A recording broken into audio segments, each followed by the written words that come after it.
Bem, como nós vimos, entre as principais funções do sistema renal, que existe a produção e a secreção de alguns hormônios que agem na produção do sangue, nós vamos ver também agora a questão dos tipos sanguíneos, porque também existe uma correlação com a fisiologia renal, não apenas com a função, a responsabilidade da medula óssea. A tipagem sanguínea é caracterizada por dois fatores.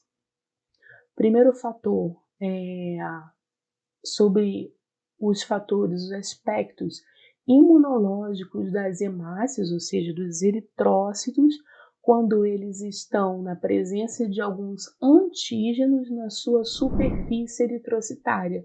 O que é a superfície eritrocitária? É a camada mais externa de um eritrócito. Nós sabemos que eritrócito é o mesmo que uma hemácia.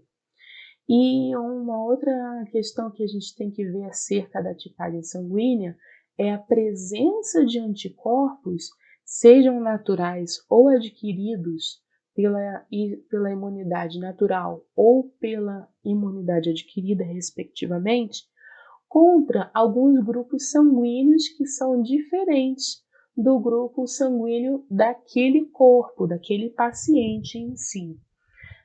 Nós sabemos que hoje em dia existem mais de 30 grupos sanguíneos no mundo inteiro e eles devem ser considerados como importantes na hora de uma transfusão.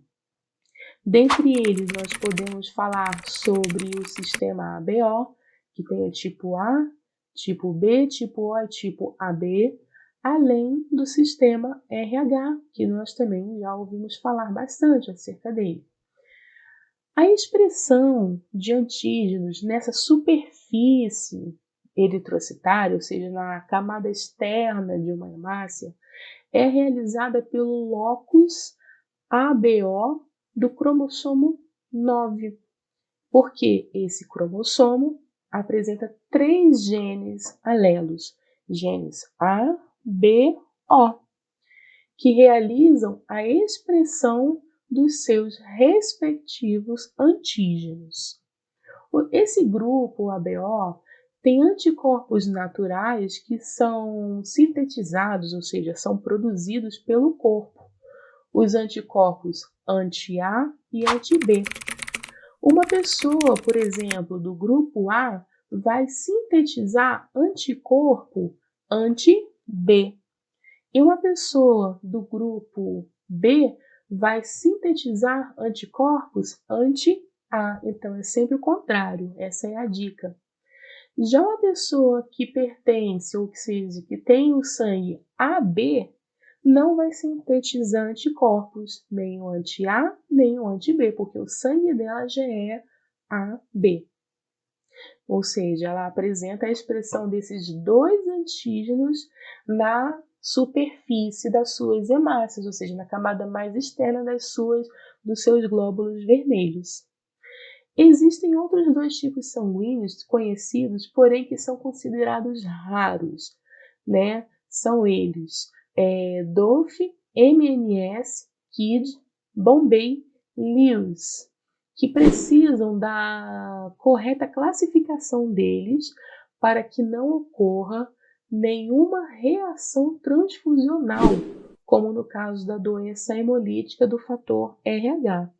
Esses tipos sanguíneos são raros, mas são importantes. Você não pode infundir sangue de um outro tipo num paciente que tenha o tipo Bombay, por exemplo, ou DOF ou MNS. Não pode de forma alguma, porque você vai estar induzindo o organismo daquele paciente a doença hemolítica do fator RH. Quando nós falamos de hemolítica, vem de hemólise.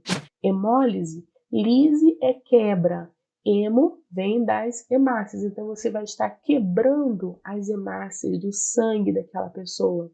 Isso é um caso muito grave. O fenótipo Bombay, por exemplo, é um grupo sanguíneo HH, ambos H minúsculos, né? Estamos falando de genes e alelos. Ele foi descoberto na Índia. Olá, peço desculpas por interromper sua aula por um breve momento, mas tenho algo importante e vantajoso para compartilhar com você. Se você está gostando desta aula, tenho uma ótima notícia. Agora você pode levar sua experiência de aprendizado para o próximo nível fazendo sua matrícula em nosso site. Ao se matricular, você terá acesso exclusivo a uma série de benefícios. Primeiro, você pode baixar a apostila completa do curso em PDF, perfeita para acompanhar as aulas e revisar o conteúdo sempre que precisar. Além disso, ao concluir o curso, você terá a oportunidade de adquirir um certificado de conclusão, um grande passo para o seu desenvolvimento profissional e acadêmico. E sabe o que mais? Ao assistir às aulas diretamente em nosso site, você terá uma experiência de aprendizado sem interrupções ou propagandas. Isso significa mais foco e eficiência no seu estudo. Então, não perca essa chance. Clique no link na descrição deste vídeo ou visite nosso site para se matricular agora mesmo. É rápido, fácil e vai transformar a maneira como você aprende. Agora, vamos voltar à aula. Obrigado por sua atenção e nos vemos no site. Índia, na cidade de Bombaim, e hoje nós chamamos de Bombay, na pronúncia, mas algumas literaturas também chamam de Bombaim.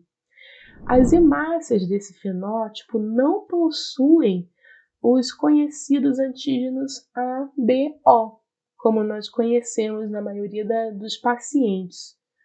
E o fator RH, no caso, é formado por Czinho, Czão, Dzinho, Dzão, Ezinho, Ezão. Lembram dessa aulinha de genética?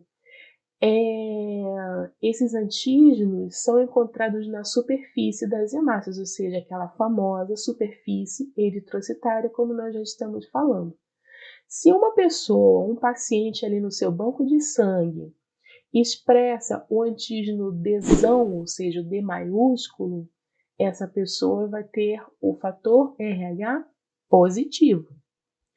Se a pessoa não expressa o antígeno Dzão, ou seja, o D maiúsculo, e sim o antígeno Dzinho, que é o D minúsculo, ela vai possuir fator RH negativo. Então, o fator RH positivo é o mais prevalente na população, com uma porcentagem em torno de 85% da população mundial. Já o paciente que não tem nenhum desses antígenos na superfície das suas hemácias passa a produzir esses antígenos quando o sangue dele entra em contato com o sangue de outra pessoa que tem esses antígenos. Então, se o paciente recebe a infusão de sangue de um paciente que já tinha esses antígenos, então o seu sangue vai começar a entrar em contato com esses antígenos por causa do sangue que ele acabou de receber. Como é o caso das gestações, isso acontece muito na gestação, onde há o contato entre o sangue da mãe e o sangue do feto. Um vai ter antígeno e o outro não, em alguns casos, né?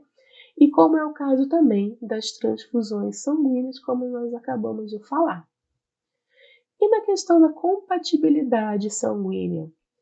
Quando existe aquela necessidade, aquela urgência de uma transfusão para você salvar uma vida, é preciso, apesar da emergência, que se faça uma seleção dos componentes sanguíneos e que esses componentes sanguíneos passem pelo teste de compatibilidade no sistema ABO, para você não causar um problema grave e até mesmo o óbito do seu paciente.